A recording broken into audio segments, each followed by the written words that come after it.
Welcome students on my YouTube channel. Today we are going to discussing about the chapter that is belongs to the 10th class. Chapter is heredity chapter and its weightage is 5 to 6%. Okay. सो इस chapter में हम cover कौन कौन से topics कर रहे हैं पहले मैं वो बताऊंगी और फिर हम अकॉर्डिंग टू अपने टॉपिक्स हम वो फिर कवर करते जाएंगे. ठीक है, so let's go. Topics to be covered. First हम बताएंगे कि हेरिडिटी क्या होती है, फादर्स ऑफ जेनेटिक्स और some important terms, what did Mendel do, और law of dominance, law of segregation and law of independent assortment, how traits are expressed and sex determination. बहुत छोटा सा चैप्टर है तो प्लीज बने रहिए मेरे साथ और करते हैं हम अपना चैप्टर शुरू. हेरिडिटी पढ़ने से पहले हम बात करेंगे वेरिएशंस के बारे में. ठीक है, जैसे हम आप लोगों ने पढ़ा होगा रिप्रोडक्शन चैप्टर के बारे में. ठीक है, वैसे अभी मैंने रिप्रोडक्शन चैप्टर शुरू नहीं कराया अपनी ऐप पे. अगर आप को वो चैप्टर चाहिए तो please mention in the comment section. ठीक है, तो अगर किसी बच्चे ने वो चैप्टर भी नहीं पढ़ा है तो भी आपके ये चैप्टर बहुत इजीली क्लियर हो जाएगा. मैं साथ साथ आपको समझाती चलूंगी. तो वेरिएशंस क्या होती है, जो डिफरेंसेस देखने को मिलते हैं. ठीक है, जैसे हम लोग हैं, हम बिल्कुल एग्जैक्ट कॉपी नहीं होते अपने पेरेंट्स की. That is known as the variations. ठीक है, मैं बताऊंगी कि वेरिएशंस आते किस कारण है. तो पहले हम देख लेते हैं वेरिएशंस कहाँ पे कैसे आते हैं. तो वेरिएशन क्या होते हैं, एनिमल्स के अंदर आते हैं इंक्लूडिंग ह्यूमन बींग्स. ठीक है, विच रिप्रोड्यूस सेक्सुअली, जिसमें सेक्सुअल रिप्रोडक्शन होता है, मतलब टू पेरेंट्स इन्वॉल्व होते हैं विद अपोजिट सेक्स, तो उनके अंदर ही वेरिएशंस देखने को मिलती है. ठीक है, जैसे हम लोग हैं, हम बिल्कुल एग्जैक्ट कॉपी नहीं है अपने पेरेंट्स की. That is the type of variations. ठीक है, अब वेरिएशंस क्यों आती हैं, देखो जब फर्टिलाइजेशंस होती हैं, ठीक है, तो डीएनए रेप्लिकेट करता है, डीएनए अपनी कॉपी बनाता है, वो रेप्लिकेट कर रहा है.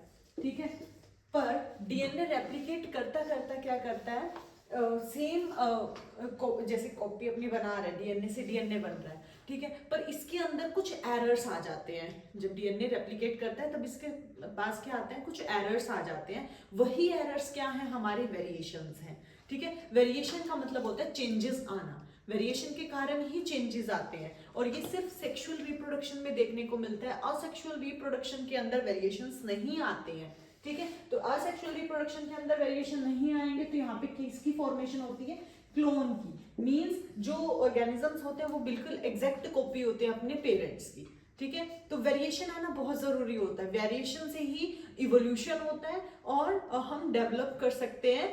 जो इन्वायरमेंट है, चेंजिंग इन्वायरमेंट में हम लोग तभी डेवलप कर सकते हैं, तभी रह सकते हैं अगर हमारे अंदर चेंजेस आए हैं. ठीक है, सो इसके बाद हम पढ़ते हैं नेक्स्ट टॉपिक अपना हेरिडिटी से शुरू करते हैं. ठीक है, हेरिडिटी मीन्स कि transfer of character from parents to offspring is called the heredity. जो कैरेक्टर्स हमारे पेरेंट्स से हमारे अंदर आते हैं that is known as the heredity. अब कौन कौन से किस किस टाइप के कैरेक्टर्स हमारे अंदर आते हैं, जैसे आपने देखा होगा कुछ बच्चों की ब्लू आईज होती हैं. ठीक है, तो ब्लू आईज कैसी होती हैं, या तो उनके पेरेंट्स की होंगी या उनके ग्रैंड पेरेंट्स की होंगी. ठीक है, इस कारण जो कैरेक्टर्स हैं वो हमारे पेरेंट्स से या ग्रैंड पेरेंट्स से हमारे अंदर एक्सप्रेस होते हैं. That term is known as the heredity. ठीक है, और यही हम इसके अंदर पढ़ेंगे कि हाँ जो कैरेक्टर्स होते हैं वो कैसे ट्रांसमिट होते हैं, कैसे पेरेंट्स से ऑफस्प्रिंग में आते हैं और कैसे वो कैरेक्टर्स एक्सप्रेस होते हैं. ठीक है, so heredity I hope clear हो गया होगा कि just it is a transmission of characters from parents to offspring. इसमें आप एग्जांपल दे सकते हो, जैसे एग्जांपल आप लिख सकते हो ब्लू आईज. ठीक है, अगर किसी के पेरेंट्स या ग्रैंड पेरेंट्स टॉल होते हैं तो आपने देखा होगा कि उनकी जो पूरी जनरेशन होती है आगे तो वो भी टॉल बनती है. ठीक है, तो ये भी हमारे पास एक कैरेक्टर हो गया हेरिडिटी का, टॉलनेस. ठीक है, तो ये इस टाइप के हमारे कुछ कैरेक्टर्स होते हैं जो हमारे पेरेंट्स से हमारे अंदर आते हैं. ओके, नेक्स्ट हम पढ़ते हैं इनहेरिटेंस.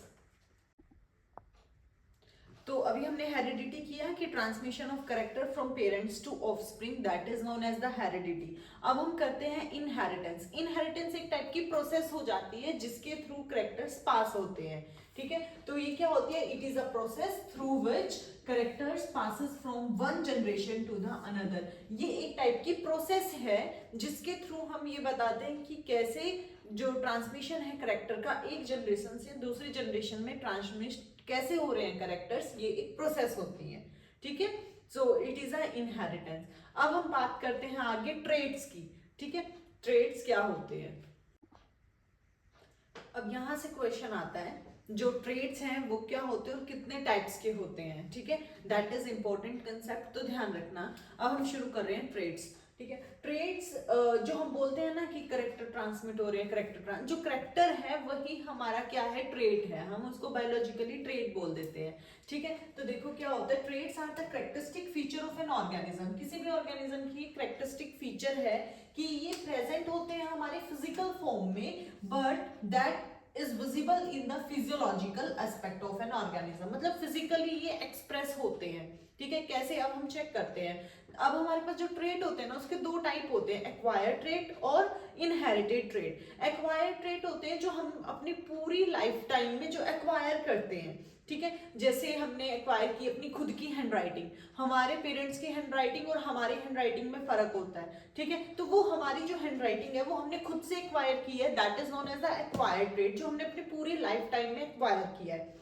और इनहेरिटेड ट्रेट होते हैं जो हमारे पेरेंट्स से हमारे अंदर आए हैं, जैसे हमारा स्किन कलर हो गया, ठीक है, हमारे हेयर का टेक्सचर हो गया, हेयर टाइप हो गया, ठीक है, और ऐसे ही हमारी आईज का कलर हो गया। तो ये जो हमारे होते हैं जो हमारे पेरेंट्स से हमारे अंदर आए ना, that is the inherited trait. तो क्वेश्चन आता है एक्वायर्ड ट्रेट और इनहेरिटेड ट्रेट से, जो कि बहुत इंपॉर्टेंट है, ध्यान रखो, मैं रीड कर रही हूँ, समझाती चल रही हूँ।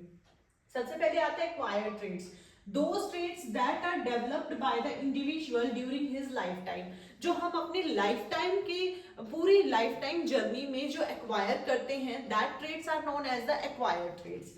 Second, inherited traits are those traits which present in an organism since birth, जो हमारे अंदर बर्थ से ही प्रेजेंट होता है, that trait is known as the inherited trait. Next one, they are a result of changes in non reproductive issues, मतलब reproductive issues का, reproduction का acquired trait में कोई रोल नहीं है। ठीक है, बट इनहेरिटेड ट्रेट तो हमने अपने पेरेंट्स से एक्वायर किए हैं, तो इसमें रिप्रोडक्टिव इश्यूज आते हैं। ठीक है, रिप्रोडक्शन का इनहेरिटेड ट्रेट से रिलेशन है। तो देखो, they are a result of changes in the DNA, DNA में जो चेंजेस आते हैं वही हमारे एक्वायर्ड ये इनहेरिटेड ट्रेट है। ठीक है, they can not be passed on the progeny, ये मतलब हमारे प्रोजीनी में ट्रांसमिट नहीं होते, जो हमारे एक्वायर्ड ट्रेट है, जो हमने खुद से लिए हैं, जो हमारी एबिलिटी है वो हमारे साथ ही रहती है, वो हमारे आगे प्रोजीनी में ट्रांसमिट नहीं होती है। ठीक है, तो they can not be passes to the progeny. Example है handwriting, speech skill, large muscle size, that is the acquired trait, ये हमने खुद से एक्वायर किए हैं। उसके बाद आता है इनहेरिटेड ट्रेट में, they are transmitted in the progeny, ये हमारे ऑफस्प्रिंग्स में, हमारे आगे प्रोजीनी में, आगे जनरेशन में ट्रांसमिट हो जाते हैं।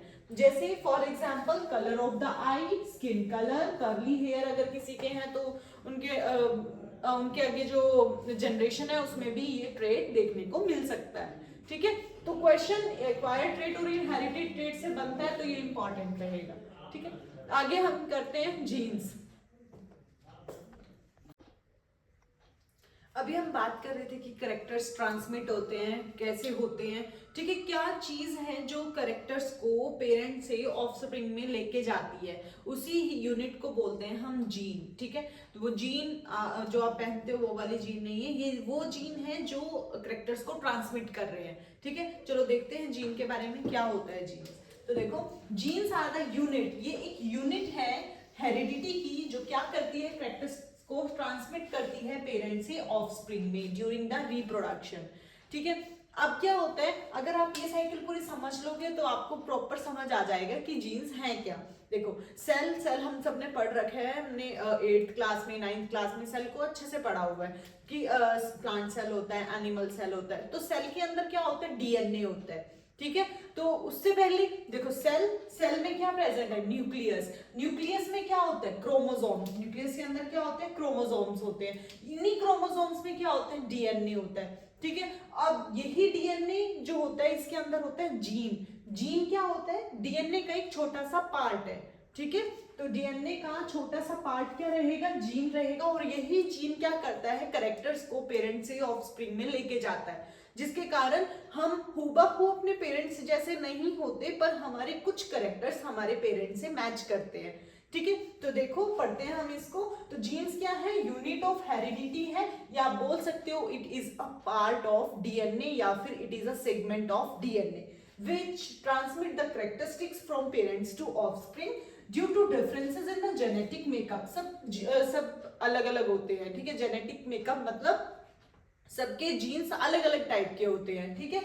Human population show a great deal in the variation, इसी कारण हमारे अंदर वेरिएशंस आती है। वेरिएशंस क्यों आती है? मैंने अभी बताया था आपको, जो डीएनए होता है जब वो रेप्लिकेट कर रहा होता है, मतलब अपना कॉपी कर रहा होता है, अपनी कॉपी बना रहा होता है, तो उस टाइम पे वो कुछ एरर्स भी शो करता है। रेप्लिकेशन के साथ साथ उसमें कुछ एरर्स आते हैं, ठीक है। उसी एरर के कारण वेरिएशंस डेवलप हो जाती हैं। तो देखो, due to differences in the genetic makeup, human population show a great deal in the variations. It is found that attached or free earlobes are the two variations in the human population। ये earlobes जो होती हैं, कईयों में ये attached होती हैं और कईयों में क्या होती है? ये फ्री होती हैं earlobes। तो ये बहुत कॉमन है, ह्यूमन पॉपुलेशन में देखने को मिलता है, ठीक है। आगे हम नेक्स्ट फर्दर वीडियोस में देखते हैं, आगे टॉपिक कंप्लीट करते हैं। अब पढ़ते हैं हम मेंडल के बारे में, ठीक है।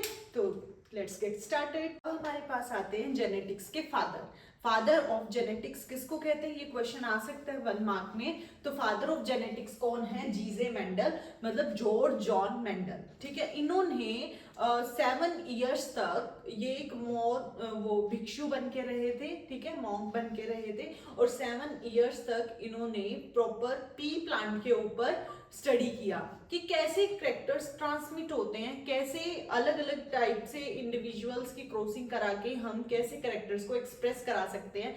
इन्होंने पी प्लांट को चूज किया और उसके ऊपर ही फर्दर स्टडीज की। अब इन्होंने पी प्लांट को ही क्यों चूज किया, ठीक है, क्या रीजन रहा, क्या इनका रिजल्ट निकल के आया, वो हम आगे पढ़ते हैं, ठीक है। यहां से आपको ये क्वेश्चन याद रखना है कि जो फादर ऑफ जेनेटिक्स हैं वो कौन है? जीजे मेंडल है, ठीक है। आगे हम करेंगे कि इन्होंने कैसे कैसे पी प्लांट्स को स्टडी किया, क्या क्या उसमें से कंक्लूजन निकाला, ठीक है। कि मेंडल ने पी प्लांट को ही चूज क्यों किया, ठीक है। अच्छा, एक यहाँ से याद रखना है कि पी प्लांट का बायोलॉजिकल नेम आता है, इसका पी प्लांट का बायोलॉजिकल नेम होता है पाइसम सेटाइवम, ठीक है। तो आपको ये ध्यान रखना है, पाइसम सेटाइवम। तो इन्होंने पी प्लांट को क्यों चूज किया, क्या क्या इसके रीजन थे, अब हम वो अपना स्टडी करते हैं। Because P plant have easily identifiable traits, इसके जो करेक्टर्स थे पी प्लांट के, वो इजिली आइडेंटिफाई हो सकते थे, मतलब इजी, आप इसके करेक्टर इतने इजी थे कि आप इसको इजिली स्टडी कर सकते थे, ठीक है। जैसे pea plants are either tall or short which is an easy trait to observe। pea plant बड़ा भी है छोटा भी है, तो easily हमें दिख जाता है कि हाँ pea plant का साइज ये बड़ा है ये छोटा है, तो easily observable characters थे इसके पास, ठीक है। एक रीजन तो ये था। दूसरा रीजन क्या था? pea plant grow quickly so he could complete many experiments in a short period of time। मतलब पी प्लांट को जर्मिनेट कराना, ग्रो कराना, बहुत ये अपना लाइफ पीरियड, लाइफ टाइम जल्दी कंप्लीट कर लेता था, ठीक है। जैसे मतलब 1 मंथ में इसने अपनी 2 जनरेशन कंप्लीट कर ली, तो इससे हमें रिजल्ट जल्दी मिल जाता था, ठीक है। ज्यादा लंबे टाइम तक 6 मंथ तक या 3 मंथ्स तक हमें वेट करना नहीं पड़ता था, हमें क्विक रिजल्ट मिल जाता था, जिसके कारण इसको स्टडी करना इजी था। Next, Mendel also use pea plant because they can either self-pollinated or cross-pollinated। ये important point है, याद रखना कि पी प्लांट में आप सेल्फ पॉलिनेशन भी करा सकते हो, क्रॉस पॉलिनेशन भी। अब ये क्या होते हैं सेल्फ पॉलिनेशन और क्रॉस पॉलिनेशन? सेल्फ पॉलिनेशन का मतलब होता है पोलन ग्रेन्स का सेम प्लांट और सेम फ्लावर के ऊपर जाके गिर जाना, that is known as a self pollination. Cross pollination 2 different plants के अंदर होता है बट सेम स्पीशीज होती है, ठीक है। ये हमारा रिप्रोडक्शन के अंदर है, अगर आपको रिप्रोडक्शन चैप्टर चाहिए तो please mention in the comment section, ठीक है। तो ये ध्यान रखना कि मेंडल ने पी प्लांट क्यों चूज किया था, ये 3-4 पॉइंट्स हैं, ये इंपॉर्टेंट है, ये आ सकता है क्वेश्चन।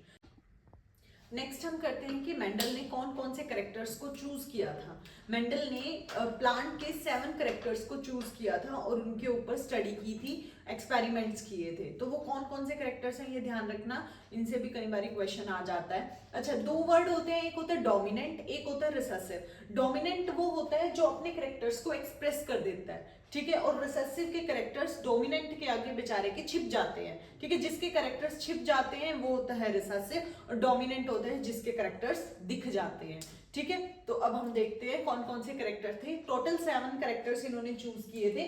फर्स्ट आता है हमारे पास फ्लावर कलर। फ्लावर का कलर या तो पर्पल होगा या व्हाइट होगा। सेकेंड आता है फ्लावर पोजीशन। फ्लावर या तो एक्सियल पे होगा या टर्मिनल होगा, ठीक है। Seed colour yellow, green. Seed shape round, wrinkled.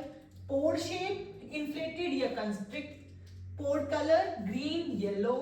Stem length tall या ड्वार्फ। अब इसमें से क्वेश्चन आता है कि इनमें से कौन सा डोमिनेंट है, कौन सा रिसेसिव है। ऐसे दे देगा आपको सीड शेप, सीड शेप में पूछ लेगा डोमिनेंट कौन सा है, रिसेसिव कौन सा है, ठीक है। तो ये एक बार इस पे नजर मार के जाना जब अपने एग्जाम देने जाओ, तो ये आ सकता है, ठीक है, 1 मार्क में। तो अब इन्होंने क्या किया था, इनमें से कैरेक्टर्स को चूज किया था। जैसे कोई भी प्लांट की लेंथ ले ली, ठीक है, टॉल है या प्लांट ड्वार्फ है, इनकी क्रॉसिंग करा के आगे फिर रिजल्ट्स दिए, ठीक है। तो हम वो फर्दर आगे स्लाइड्स में करते हैं। कुछ इंपॉर्टेंट टर्म्स को देख लेते हैं, ठीक है। अगर ये क्लियर होंगे आपको तभी आगे का चैप्टर समझ आएगा, ठीक है। तो कौन कौन से इंपॉर्टेंट टर्म्स है। फर्स्ट हमारे पास आता है क्रोमोसोम। क्रोमोसोम क्या होता है, a thread like structure present in the nucleus of the cell. ये एक थ्रेड लाइक स्ट्रक्चर होता है और ये कहाँ पे प्रेजेंट होता है, न्यूक्लियस में। मैंने शुरू में ही बताया था सेल होता है, सेल के अंदर क्या होता है, न्यूक्लियस होता है, न्यूक्लियस के अंदर क्रोमोसोम्स होते हैं। क्रोमोसोम कैसे होते हैं, थ्रेड लाइक स्ट्रक्चर होते हैं। और ये किस टाइम पे आपको दिखाई देता है, ये दिखाई देता है सेल डिवीजन पे। जब हमारा सेल डिवाइड कर रहा होता है तभी हमें क्रोमोसोम देखने को मिलता है, ठीक है। अब उसके बाद आता है जीन। जीन क्या होता है, डीएनए का एक छोटा सा part, segment of DNA that carries characters, ठीक है। तो देखो, फंक्शनल यूनिट ऑफ हेरिडिटी, ये हेरिडिटी की एक यूनिट है, फंक्शनल यूनिट है। ये क्रोमोसोम में प्रेजेंट होते हैं। देखो क्रोमोसोम, क्रोमोसोम में डीएनए, डीएनए के अंदर जीन होता है, ठीक है। तो it is a piece of DNA या फिर सेगमेंट ऑफ डीएनए आप कह सकते हो, दैट कोड्स फॉर 1 पॉलीन्यूक्लियोटाइड। मतलब ये किसके लिए कोड करता है, प्रोटीन के लिए कोडिंग करता है। नेक्स्ट अब आता है एलील। अब एलील क्या होता है, ये जैसे सेल के अंदर क्रोमोसोम था, क्रोमोसोम के अंदर डीएनए, डीएनए के अंदर जीन, और जीन के अंदर ही क्या होता है, एलील होता है। मतलब ये एक जीन का स्पेसिफिक पार्ट बोल सकते हो आप एलील को, ठीक है। तो देखो एलील क्या होता है, different form of a given gene. कोई भी जीन आपको दे रखे उसकी एक फॉर्म है ये, ठीक है। जैसे कैपिटल टी एक एलील है जो किसको रिप्रेजेंट करता है, टॉलनेस ऑफ द प्लांट, और स्मॉल टी किसको रिप्रेजेंट करता है, ड्वार्फनेस ऑफ द प्लांट, ठीक है। अब आता है फिनोटिपिक।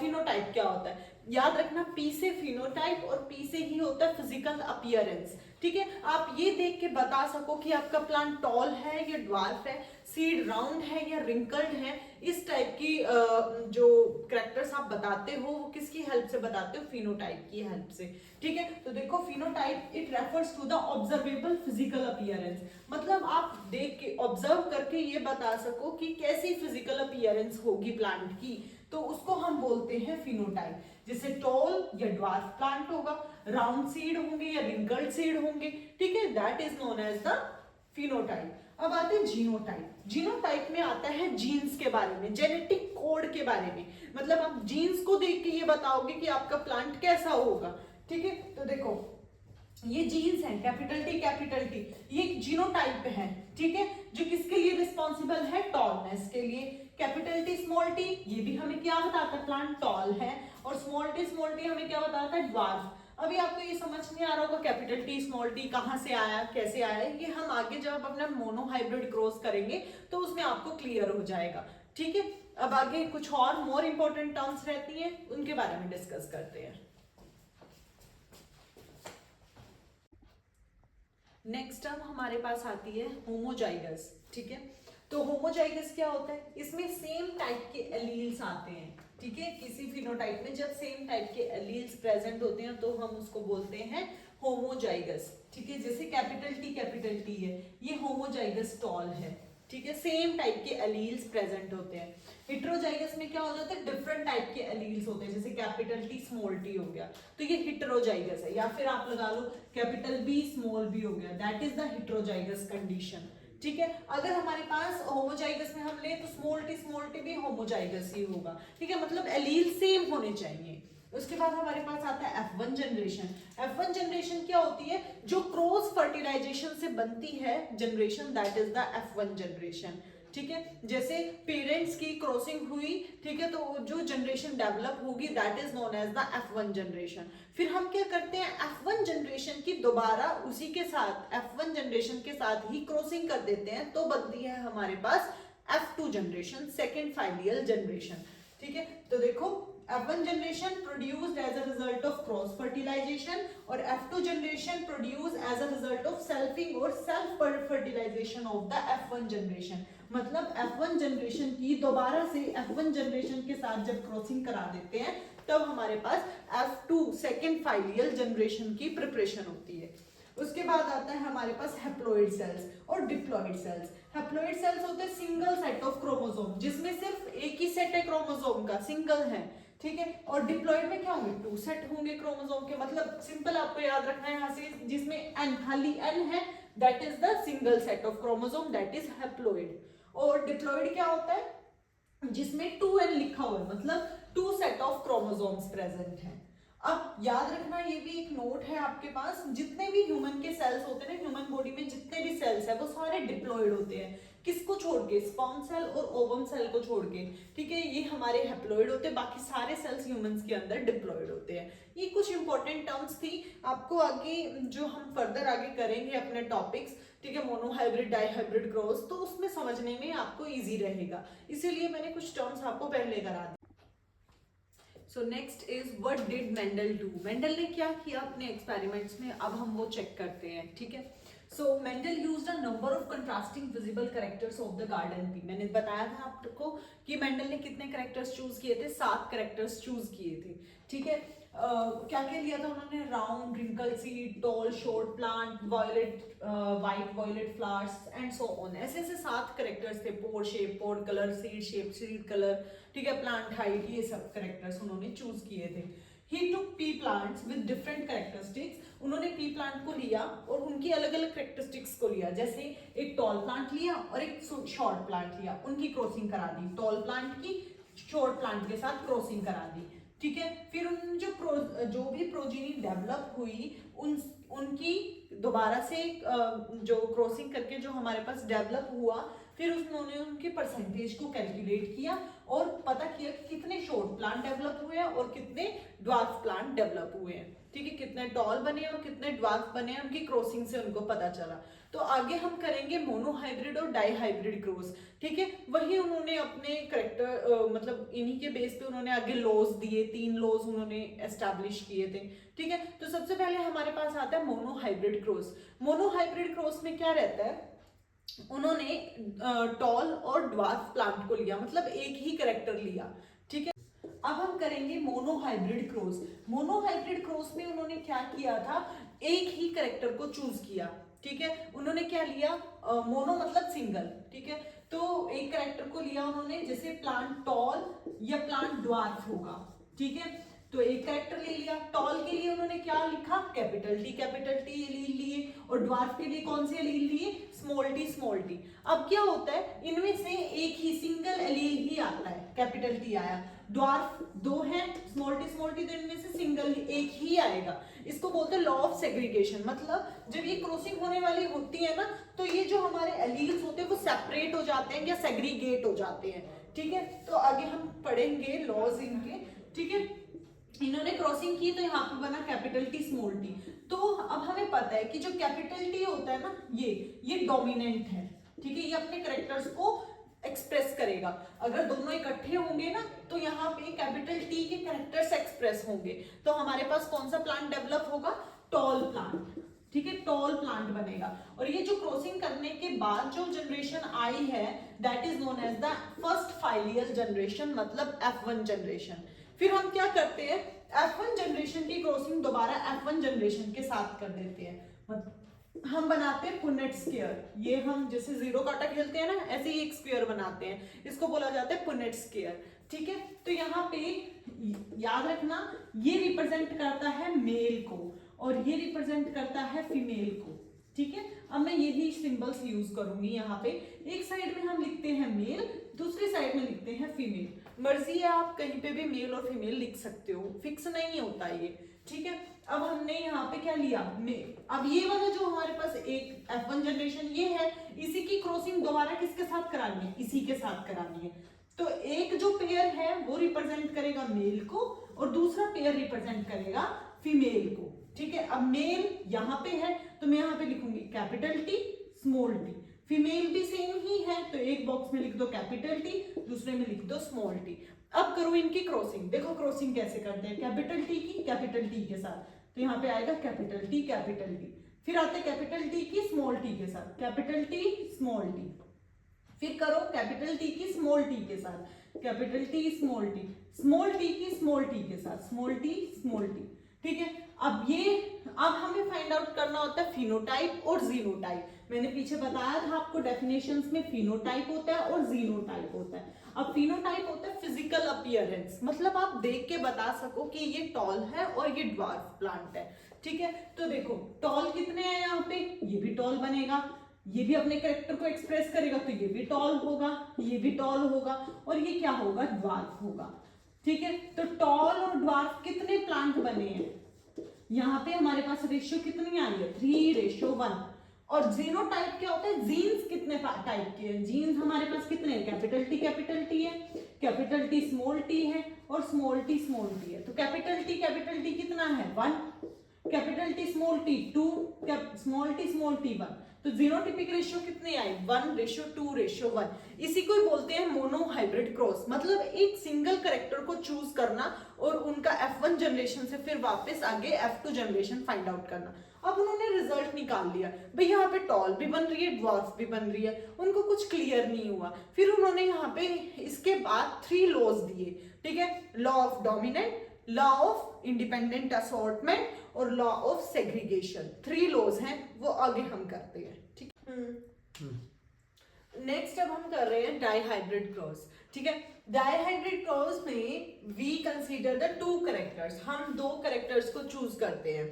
ठीक है, मेंडल ने क्या किया, 2 कैरेक्टर्स को चूज किया। इसमें एक उन्होंने लिया सीड का कलर और दूसरा लिया सीड की शेप। ठीक है, अब सीड कलर या तो उन्होंने लिया, या तो येलो होगा सीड कलर या ग्रीन होगा, और जो येलो वाला होगा वो डोमिनेंट होगा। ठीक है, और ग्रीन वाला क्या होगा हमारे पास, रिसेसिव होगा। और सीड की शेप कैसी होगी, या तो सीड राउंड होगा या सीड कैसा होगा, रिंकल्ड होगा। जो राउंड वाला होगा वो डोमिनेंट, मतलब ये जो हमारे पास हमने लेफ्ट हैंड साइड में लिखे हैं ये सारे हमारे डोमिनेंट कैरेक्टर है, और जो हमने राइट हैंड साइड में लिखे हैं ये रिसेसिव कैरेक्टर है। ठीक है, हमारा सीड राउंड या रिंकल्ड होगा। अब क्या करते हैं हम डाइहाइब्रिड क्रॉस के अंदर, इसको ध्यान से समझना, इसमें क्वेश्चंस आते हैं। ठीक है, हमारे क्वेश्चन पेपर में आपको जरूर देखने को मिलेगा इस पे क्वेश्चन, तो ध्यान से देखो। यहाँ पे क्या होता है, गैमेट्स सेपरेट या सेग्रीगेट हो जाता है। हम आगे करेंगे इन क्रॉस के बाद, जो मेंडल थे उन्होंने 3 लॉज दिए थे, तो हम वो भी करेंगे। ठीक है, तो यहाँ पे क्या होता है, जैसे ये कैरेक्टर्स जनरेशंस इन्होंने चूज की, उसके बाद क्या होता है, ये गैमेट्स क्या हो जाते हैं, सेपरेट हो जाते हैं। सेपरेट या इसी को ही बोलते हैं सेग्रीगेट। ठीक है, सेग्रीगेट, तो सेपरेट या सेग्रीगेट हो जाते हैं, मतलब 2 थे यहाँ पे वाई तो हम 1 लेंगे, यहाँ पे 2 कैपिटल आर थे तो हम 1 कैपिटल आर लेंगे। ऐसे इसमें ये 2 है तो 1 गैमेट लोगे, और यहाँ पे भी 2 है तो 1 आएगा। अब इनकी सेल्फिंग या क्रॉसिंग होती है, ये होता है सेल्फिंग या क्रॉसिंग। ठीक है, तो कैपिटल वाई की कैपिटल स्मॉल वाई के साथ किया तो capital Y small Y, capital R की स्मॉल आर के साथ कैपिटल आर स्मॉल आर, तो ये हमारे पास क्या बन के आई है, F1 जनरेशन। और आप देख रहे हो कि F1 जनरेशन में कैपिटल वाई है, मतलब हमारी जनरेशन कैसी होगी, येलो होगी, और कैपिटल आर है जो कि डोमिनेंट है तो राउंड बनेगा। ठीक है, वाई और आर दोनों डोमिनेंट है तो हमारा येलो और राउंड बन जाएगा। अब हमारे पास क्या आता है, हमें करना होता है सेकेंड फाइवियल जनरेशन बनानी होती है, F2 जनरेशन बनानी होती है। अब मैं वो सिखाऊंगी कैसे बनती है, वो भी ध्यान से समझना। देखो क्या करते हैं हम F2 जनरेशन बनाने के लिए, सबसे पहले y की, इस कैपिटल Y की मल्टीप्लाई आपने कैपिटल R से की, तो कैपिटल Y कैपिटल R, फिर कैपिटल Y की मल्टीप्लाई स्मॉल r से, कैपिटल Y स्मॉल r, फिर क्या करते हैं कैपिटल R की मल्टीप्लाई स्मॉल y से, तो कैपिटल R स्मॉल y, और स्मॉल y की स्मॉल r से, स्मॉल r स्मॉल y। तो ये हमारे पास क्या बन गए, ये हमने क्या ले लिया, अपने गैमेट्स चूज कर लिए कि हाँ ये पेयर्स बन रहे हैं, ठीक है। ये हमने मान लो स्पर्म्स ले लिए, और इधर हम लिखेंगे ओवम कौन कौन से बनेंगे। तो देखो ये तो मेल गैमेट्स हो गए, ये फीमेल गैमेट यहाँ पे लिखेंगे, सेम ही फीमेल गैमेट्स आपको इधर लिखने हैं। तो capital R capital R capital Y, capital Y small r, capital R small y, small r small y, ये हमारे पास ओवम हमने यहाँ पे ले लिए। अब हम इनकी क्रॉसिंग करते हैं और रिजल्ट लिखते हैं कि रिजल्ट क्या आता है, ठीक है। तो रिजल्ट क्या आएगा, देखो कैपिटल Y की कैपिटल Y के साथ capital Y capital Y, capital R के साथ कैपिटल R कैपिटल R, ऐसे इसकी इसके साथ करोगे, capital Y capital R small r, capital R small y और कैपिटल Y, इस तरह, ठीक है। आप क्रॉसिंग करते रहो इनकी और you get the your phenotypic और genotypic ratio. Capital Y capital R small r, capital Y small r small r, capital R small r, capital Y small y, फिर आता है capital Y small r small r, capital R capital Y small y। Capital वाले को पहले रखना है, capital R small r capital Y small y, capital R small y, फिर आता है capital R small y, capital Y small y, capital R small r, capital Y small r, then capital R small y, next आता है small r small y। तो जब आप ये निकाल लेते हो तो हमें फाइंड आउट करनी होती है अपनी फिनोटिपिक रेशियो की। हमारी फिनोटिपिक रेशियो ये 9:3:3:1 आती है, ये कैसे आई है। तो देखो जहां पे भी कैपिटल Y होगा वो हमारा होगा येलो, और जहां पे भी कैपिटल R होगा वो होगा हमारा राउंड, येलो राउंड। उसके बाद हम देखते हैं जहां पे हमारा होगा स्मॉल y और कैपिटल R, तो ये होगा हमारा राउंड और ग्रीन, फिर आता है रिंकल्ड येलो। रिंकल्ड येलो क्या बनेगा, जहां पे हमारा स्मॉल r होगा, ठीक है, वो हमारा क्या बन जाएगा, रिंकल्ड बन जाएगा। और ग्रीन हमारा येलो कौन सा बनेगा, कैपिटल Y, ये वाला हमारा क्या होगा, कैपिटल Y स्मॉल r, ये हमारा क्या होगा, येलो और रिंकल्ड। और यहाँ पे एक हमारे पास क्या बनता है, स्मॉल y, ये होगा हमारा रिंकल्ड ग्रीन। तो जब आप ये काउंट करोगे तो आपके पास येलो और राउंड कितने आएंगे, 9, राउंड और ग्रीन कितने आएंगे, 3, येलो और रिंकल्ड कितने आएंगे, ये भी 3, और रिंकल्ड ग्रीन कितने आएंगे, 1। तो ऐसे ही हमारे पास इसकी जो फिनोटिपिक रेशियो निकल के आती है वो आती है 9:3:3:1, ठीक है। ये था हमारे पास dihybrid cross. Okay, if you have any doubt then you mention in the comment section. So monohybrid और डाइहाइब्रिड क्रॉसिंग करने के बाद हम आते हैं लॉज पे, ठीक है। तो मेंडल ने 3 लॉज दिए थे, law of dominance, law of segregation और लॉ ऑफ इंडिपेंडेंट असॉर्टमेंट, ठीक है। ये तीनों लॉज बहुत इंपॉर्टेंट है, क्वेश्चन आता है इनसे। तो हम फर्स्ट लॉ कर रहे हैं, लॉ ऑफ डोमिनेंस, ठीक है। लॉ ऑफ डोमिनेंस क्या कहता है, मान लो हमने ये क्रॉसिंग कराई थी, ठीक है, मोनोहाइब्रिड क्रॉस में हमने ये क्रॉसिंग कराई थी, कैपिटल ये F2 जनरेशन आई थी ना, F1 जनरेशन आई थी हमारे पास कैपिटल T स्मॉल t, तो हमने F1 जनरेशन की इसी के साथ क्रॉसिंग कराई थी, ठीक है। तो इसमें क्या होता है, जब हम इनकी क्रॉसिंग कराते हैं हमारे पास जो फिनोटिपिक रेशियो आती है वो आती है 3:1। फिनोटिपिक रेशियो आती है 3:1। कैसे आती है, देखो यहाँ पे ये भी टॉल प्लांट बन रहा है, ये भी टॉल बन रहा है, ये भी टॉल बन रहा है, तो टॉल कितने बन रहे हैं 3 और ड्वार्फ कितना बन रहा है 1। यहाँ पे क्या होता है, लॉ ऑफ डोमिनेंस में दो ट्रेट इकट्ठे होते हैं। जैसे यहाँ पे अगर हम हिट्रोजाइगस कंडीशन की बात करें, जैसे ये है कैपिटल टी और स्मॉल टी, ये हिट्रोजाइगस कंडीशन है, तो यहाँ पे क्या होता है, जो कैपिटल टी वाला है वो डोमिनेंट ट्रेट होता है, वो रिसेसिव वाले की जो करेक्टर्स होते हैं उसको छिपा लेता है, उसको कवर अप कर लेता है। यही कहता है लॉ ऑफ डोमिनेंस, जिसके कारण ये टॉल बन गया। यहाँ पे इस स्मॉल टी के करेक्टर्स छिप गए हैं कैपिटल टी के आगे, that is known as the law of dominance. ठीक है, तो आई होप क्लियर हो गया होगा आपको। एक बार हम रीड भी कर लेते हैं। Law of dominance, some alleles are dominant, कुछ एलील डोमिनेंट होते हैं और वो कवर अप कर देते हैं रिसेसिव एलील के कैरेक्टर्स को। फर्स्ट लॉ ऑफ इनहेरिटेंस है ये। इस लॉ में हर कैरेक्टर कंट्रोल्ड होता है by a pair of genes. ठीक है, अब वो जीन्स मतलब सेम भी हो सकते हैं, होमोजाइगस भी हो सकते हैं, हेट्रोजाइगस भी हो सकते हैं। हेट्रोजाइगस में वही एक्सप्रेस होगा जो डोमिनेंट होगा। ठीक है, तो देखो, if the pairs are heterozygous one will always dominate the other. अगर हमारे पास पेयर, जैसे ये हेट्रोजाइगस पेयर होता है, ठीक है, मतलब दोनों एलील्स अलग अलग हैं, हेट्रोजाइगस है, तो इस केस में जो डोमिनेंट वाला है वो क्या करता है, रिसेसिव के कैरेक्टर्स को छिपा लेता है, कवर अप कर लेता है। ये इसका क्रॉस हम कर चुके हैं मोनोहाइब्रिड क्रॉस में। तो देखो, in this experiment both capital T and capital T small T are tall plants while small t is a short plant, so capital T is dominant trait and small t is a recessive trait। ठीक है, ये तो बहुत easy था। अब हम चलते हैं सेकेंड वाले के ऊपर। सेकेंड लॉ क्या कहता है? सेकेंड लॉ ऑफ इनहेरिटेंस क्या कहता है? That is the law of segregation.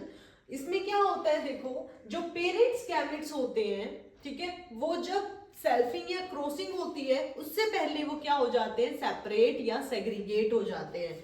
जैसे कि हमने यहाँ पे पेयर्स में ले रखा है इनको। ठीक है, जैसे ही ये सेल्फिंग से पहले क्या हो जाते हैं, यहाँ से दो हैं तो एक ही पास होता है। मतलब अगर कैरेक्टर्स हमारे पास जो एलील्स हैं वो दो आ रहे हैं तो उनमें से एक ही क्या होगा, पार्टिसिपेट करेगा। ठीक है, यही क्या कहता है, लॉ ऑफ सेग्रीगेशन कहता है। अब हम इसको पढ़ लेते हैं, रीड कर लेते हैं एक बार। देखो, इसका एक और नाम आ सकता है, या तो लॉ ऑफ सेग्रीगेशन से आ सकता है ये, या फिर आएगा सेकंड लॉ ऑफ इनहेरिटेंस। अब फर्स्ट लॉ हमारे पास कौन सा था, law of dominance. Second law कौन सा है, law of inheritance, law of segregation. An organism has two alleles, किसी भी ऑर्गेनिज्म के पास दो एलील होंगे for each genes, but they can only pass on one. But pass कितना होगा, सिर्फ एक ही पास होगा।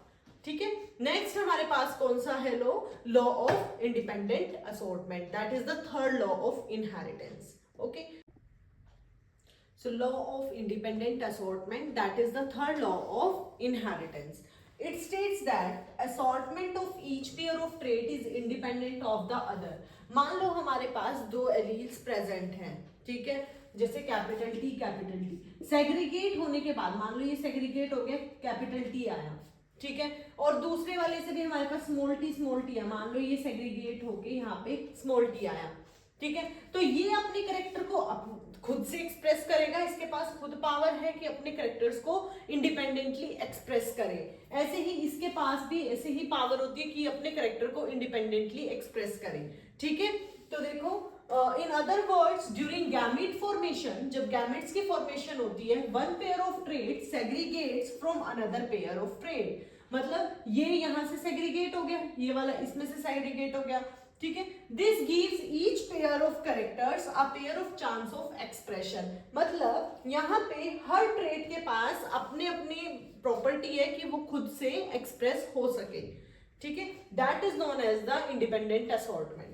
तो we can say that allele of a gamete which is received from one gene does not influence the allele received from the another gene। मान लो ये वाला हमारे पास एक जो कैपिटल टी है वो एक गैमेट से आया है हमारे पास, दूसरे वाले से स्मॉल टी आया है।